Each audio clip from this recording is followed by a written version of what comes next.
Ladies and gentlemen, I have the high honor and the great privilege of introducing Chelsea Clinton, Hillary Clinton, and our governor and the next president of the United States, Bill Clinton.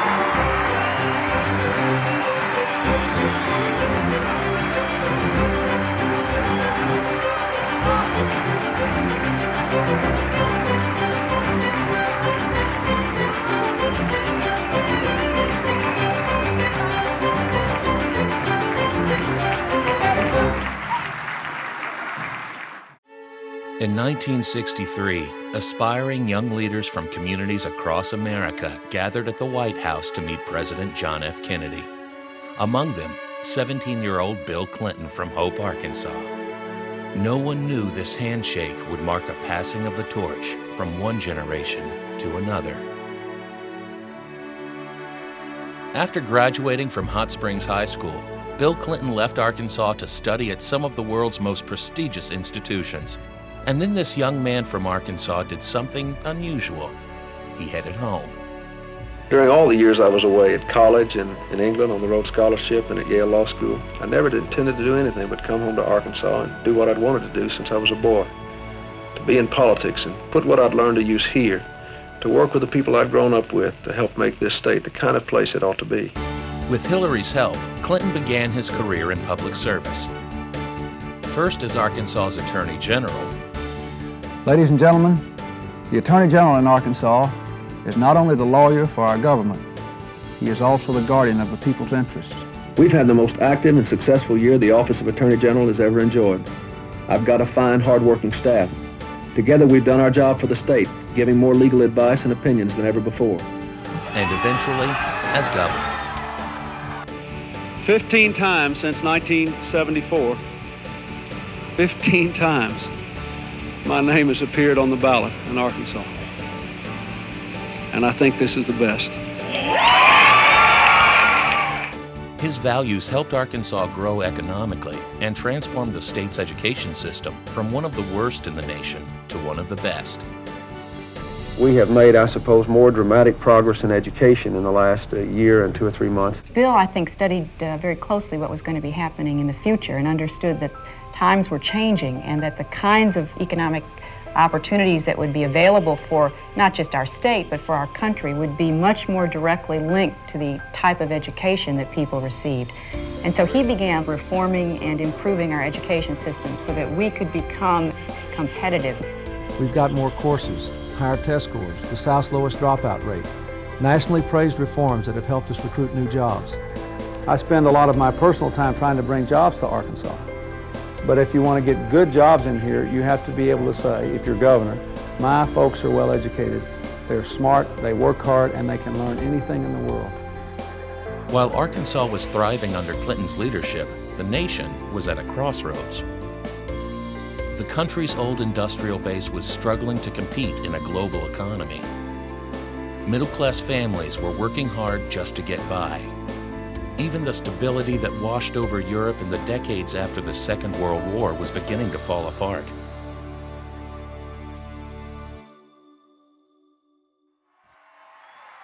And so, on October 3rd, 1991, Governor Bill Clinton stood on the steps of the old State House in Little Rock and announced that he would run for president. I refuse to be part of a generation of Americans that celebrates the death of communism abroad with the loss of the American dream here at home. I refuse to be part of a generation of Americans that fails to compete in the global economy and so condemns hard-working, middle-class Americans to a lifetime of struggle without reward or security.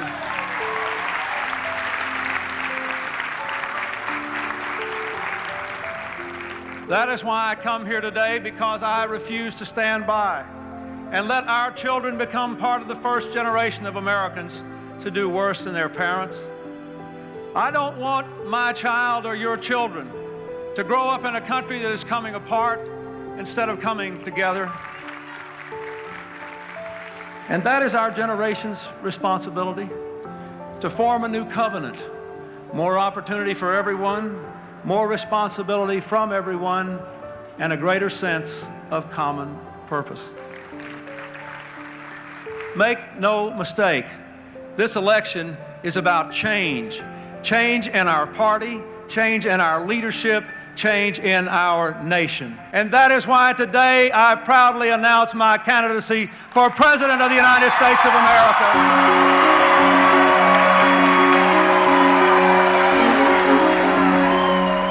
The campaign that followed was grueling.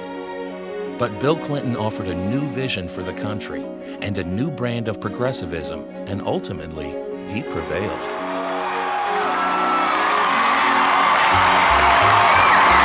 My fellow Americans,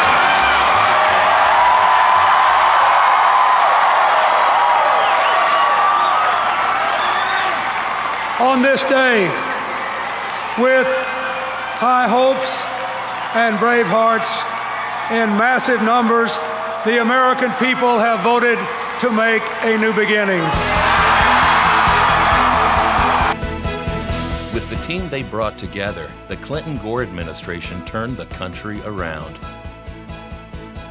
22 million new jobs, 7 straight years of income growth, the only 4 consecutive budget surpluses in the past 80 years, 100,000 new cops, millions of people moved from welfare to work, record low poverty rates for African Americans and Hispanics, the creation of AmeriCorps, the Family and Medical Leave Act, 2,000 charter schools, 16,000 pages of unnecessary federal regulations eliminated, peace in Northern Ireland and the Balkans, a spike in international trade, the expansion of NATO. After 8 years in office, the old questions about whether progressive politics had run their course were a thing of the past. My fellow Americans, the state of our union is the strongest it has ever been. The new question was how the governing principles of the Clinton presidency could be replicated around the world. And for Clinton himself, the question was how to translate his commitment to opportunity, community, and responsibility to his new role as a private citizen. With Hillary now picking up the mantle of public service, the family moved to New York, and Clinton opened the Clinton Foundation offices in Harlem. The foundation immediately set to work helping entrepreneurs in the surrounding neighborhood, but President Clinton's vision extended beyond Harlem's borders. He began working to address some of the biggest problems facing our world. We try to do what's most effective, and we try to respect the people with whom we work. Even governments with all their resources often fail to effect social change. By and large, you will find that intelligence and ability, aspiration, they're all evenly distributed across the society, but organization, investment, and opportunity are not. So we're there to provide the connection between people's efforts and actions and positive consequences. Over the past 10 years, thanks to the work of President Clinton and the Clinton Foundation, 4 million people are benefiting from life-saving HIV/AIDS treatment. 12,000 schools are building healthier learning environments.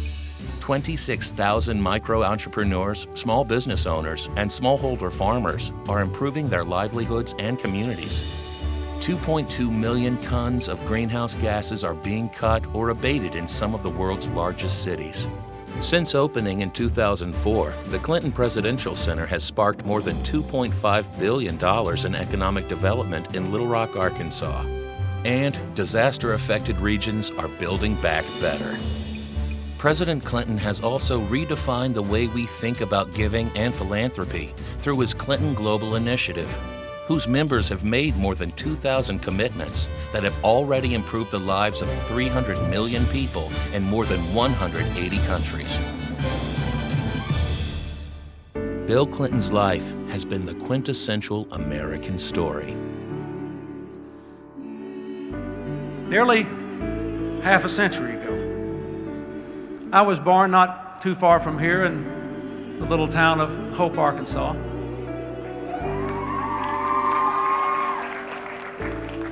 To my dear mother, who was already a widow for 3 months. For 4 years, I lived with my grandparents. They didn't have much money.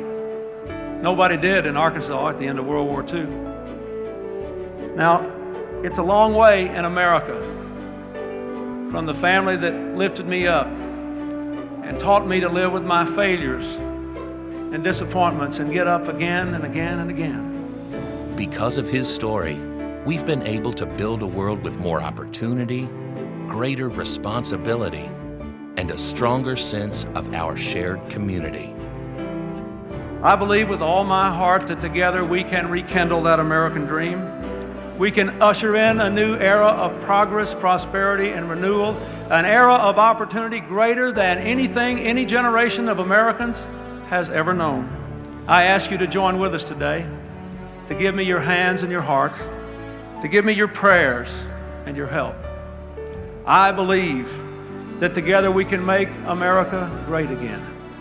And with your help, your heart, your devotion, and your efforts, we can build a community of hope that will inspire the world. God bless you, and thank you very much.